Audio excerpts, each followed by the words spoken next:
Buonasera e ben ritrovati con l'informazione flash di newsicilia.it. Nuova visita questa mattina della Premier Giorgia Meloni a Niscemi, dove a conclusione ha annunciato l'arrivo di fondi per 150 milioni di euro.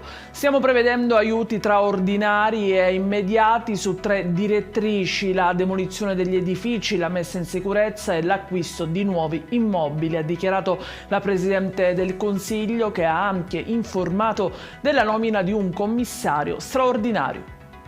La cronaca con le parziali ammissioni rese dall'unico attualmente indagato della morte di 3 cacciatori sui Nebrodi. Il 52enne bracciante agricolo ha ammesso che quella mattina anche lui era presente e avrebbe partecipato alla sparatoria.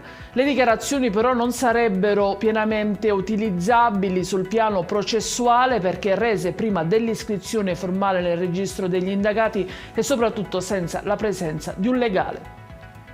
Incidente sul lavoro a Belpasso, nel Catanese, dove un operaio di 50 anni è rimasto gravemente ferito dopo essere precipitato da 4 metri di altezza a seguito di una caduta dal cestello di un muletto.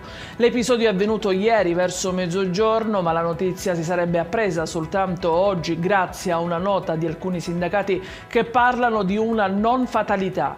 La vittima è attualmente ricoverata all'ospedale Cannizzaro di Catania in condizioni critiche. Lieto epilogo invece per la famiglia in fuga dalla casa popolare del quartiere Zen 2 a causa di una serie di minacce, intimidazioni e atti violenti commessi ai loro danni nei giorni scorsi. Oggi il sindaco di Palermo Roberto Lagalla ha consegnato le chiavi dell'abitazione sottoposta a interventi e messa in sicurezza.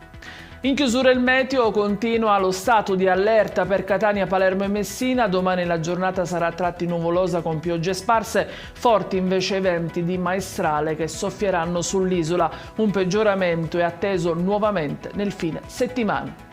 Ed è tutto per questa edizione. Io vi ricordo come sempre che i dettagli su queste notizie e molte altre li trovate sul nostro sito e sui nostri canali social. Grazie per averci seguito e buona serata.